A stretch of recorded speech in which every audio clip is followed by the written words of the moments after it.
Om Sri Sai Ram. Om Sri Sai Nathaya Namaha. Om Sri Sai Parabrahmane Namaha. Today, in the satsang, in our gathering, we're going to talk about what are the problems of life. How can we understand our own problem? As humans, we always want to be happy and not have sorrow or difficulties. What do we really need to be happy in our lives? We might need good education, good job, healthy relationship, family, and good health. Like this, the list goes on. What's wrong in asking all these things in our lives? As a student, we want to have good conventional education, like a regular education that everybody succeeds, where we can be successful in our lives. With this education, we can earn material comforts, entertain ourselves in a variety of ways, travel around the globe, and support a large group of friends, family, and community. Thus, the main purpose of this so-called regular conventional education is earning comforts and companionship. We need to be happy when we have all these things, but we're not really happy always. Conventional education may be considered as a tool that can maximize happiness and minimize or eliminate some of the situations leading to unhappiness. Education cannot change the world unless our outlook changes. And a lot of good saints, great people came with this kind of different outlook, which kind of changed the world at times. But we go back to the same situation again and again because we got used to the same things. Life will present the pairs of opposites such as victory, defeat, pleasure, pain, gain and loss, health and ill health. Like this, the list goes on. Although we see that life is constantly changing, we expect it to remain constantly favorable to us. When we hear some bad news, such as premature death, loss of property, or such unfortunate events, we secretly hope that it should not happen to us.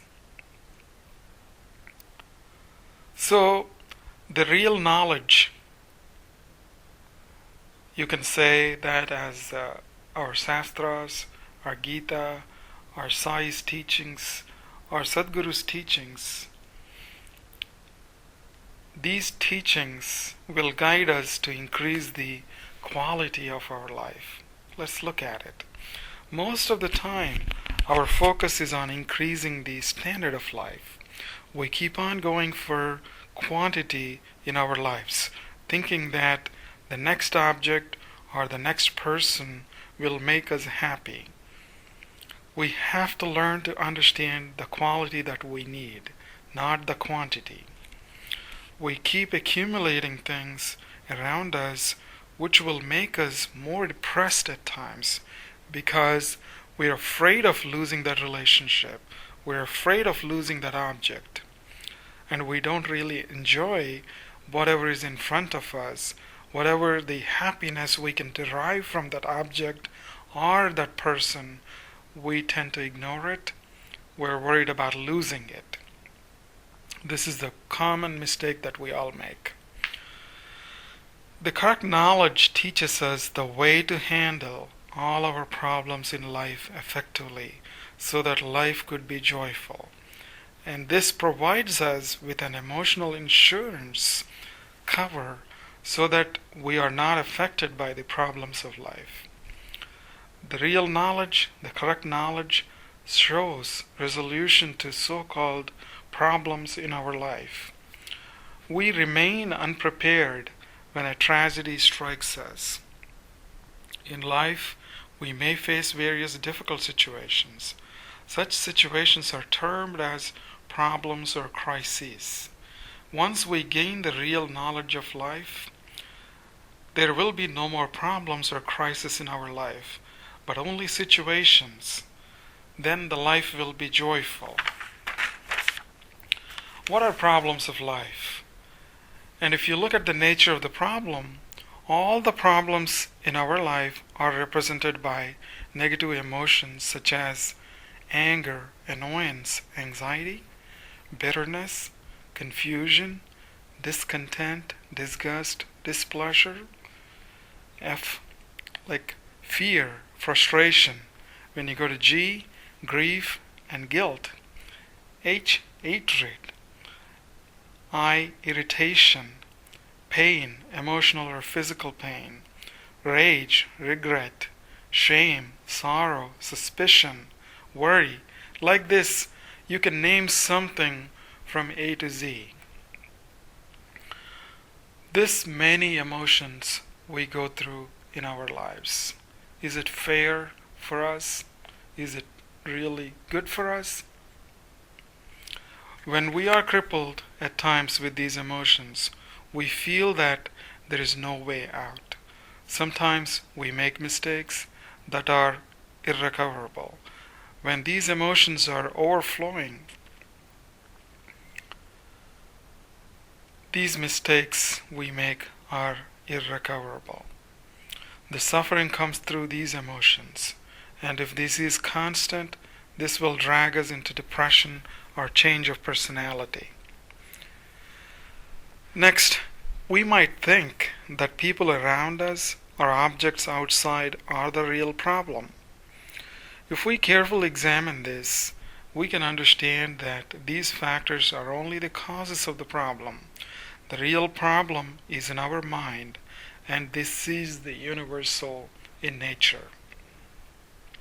Only situations and conditions change. We always react to the situations in a similar way with the emotions that we talked about earlier. We've been facing a problem since our birth, but we never had time to understand our thinking or our patterns so that we can understand this suffering. Unless we understand these patterns that we go through, we cannot fix our so-called problems. Understand that the problem is really dormant.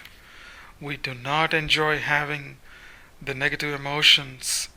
If we have such emotions, we really suffer. We call this suffering as our problem. Even if we do not have these negative emotions during any given period in our life, it cannot be said that we are not suffering.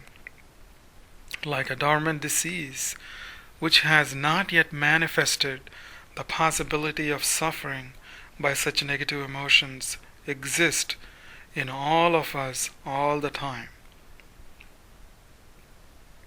Like there is a big tree in a small seed hiding, and given the right conditions, the seed grows into a big tree.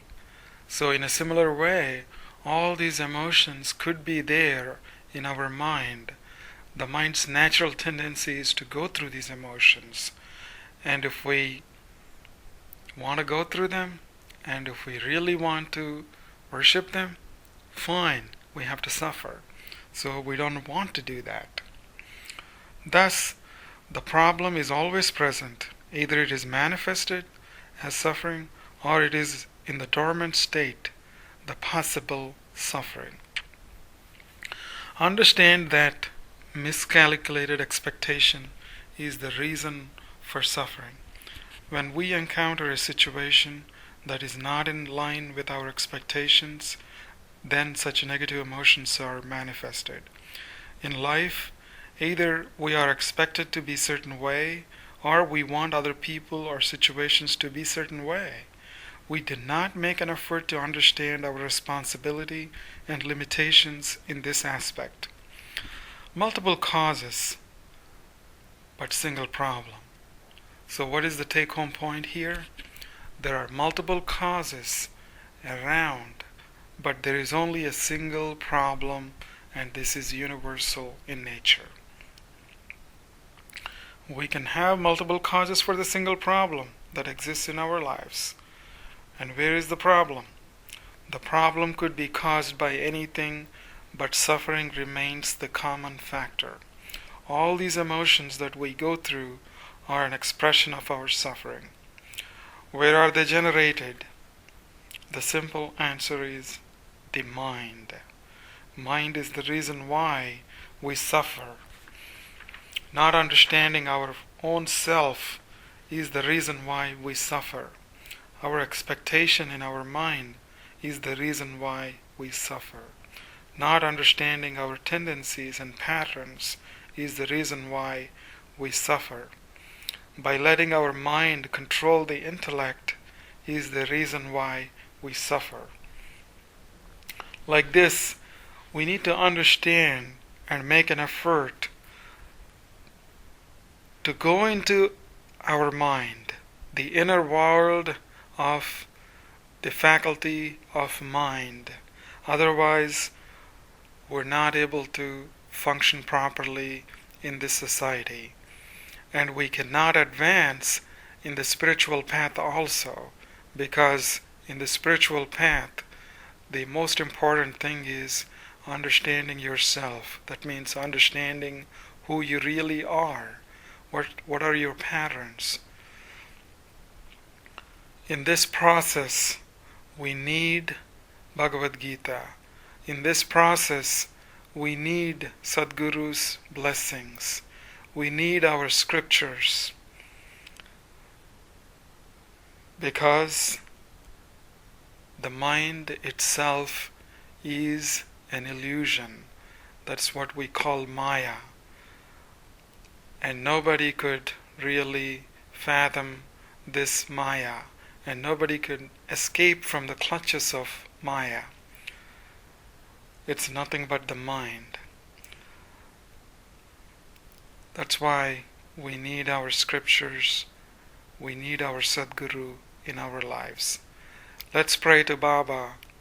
Sai, please give us the strength to understand our own patterns, our own mind, to live meaningfully in this spiritual quest.